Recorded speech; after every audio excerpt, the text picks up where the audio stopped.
الله الرحمن الرحيم.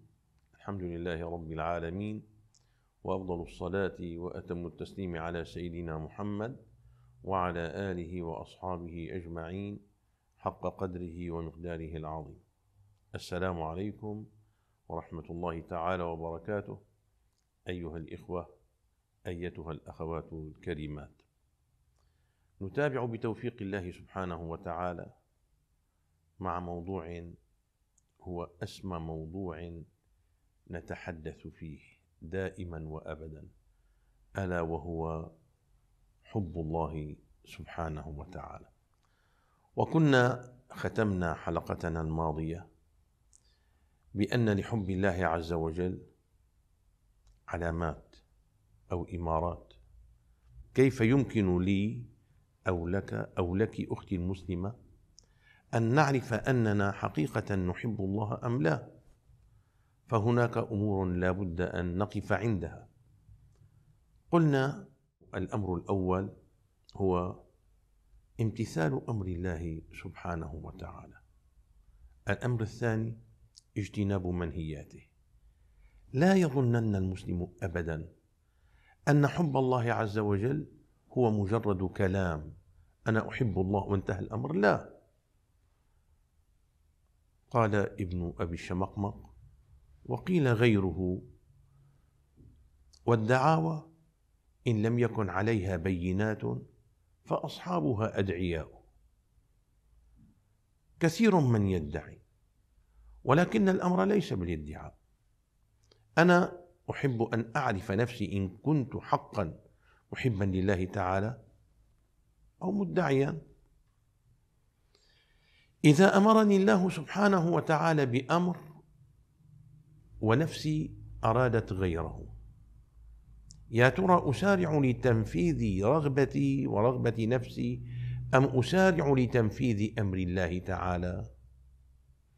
أما المحب الحق لله عز وجل فلسان حاله دائما وأبدا ما قاله الشاعر المؤمن: وإن قيل لي طنار من وطأ يطأ أمر طنار والنار جمرة، وإن قيل لي طنار والنار جمرة ترمي الشرارة كالقصر، لما كان لمح البرق أسرع أن يرى مني بامتثالي للأمر.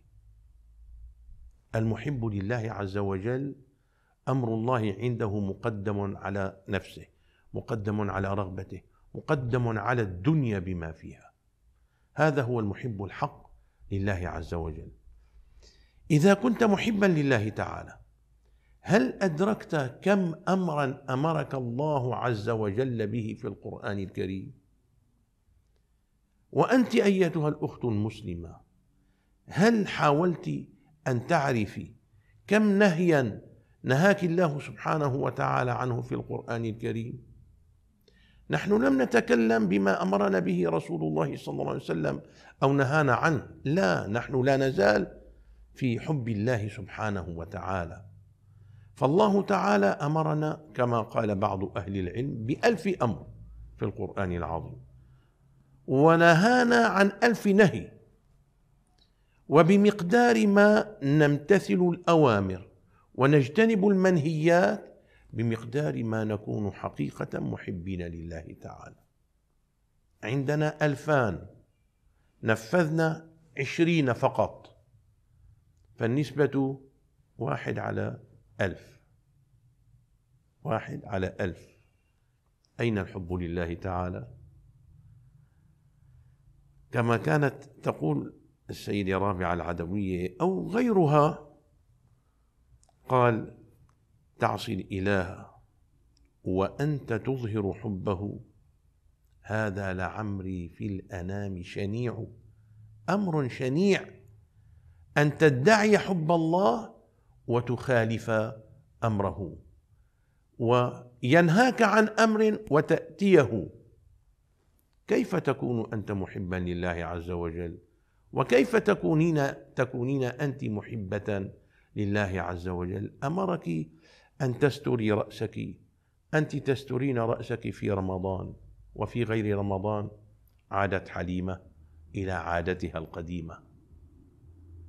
لم تفكري بمعية الله لك في غير رمضان كما كنت ربما تفكرين بها بعض الشيء في شهر رمضان. تعصي الإله وأنت تظهر حبه، هذا لعمري في الأنام شنيع فظيع.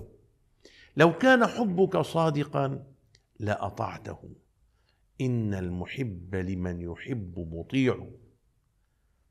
الصحابة رضي الله عنهم وأرضاهم في حبهم لرسول الله صلى الله عليه وسلم كان حبهم غريبا عجيبا، وربما نأتي على ذلك في حلقات قادمة بإذن الله.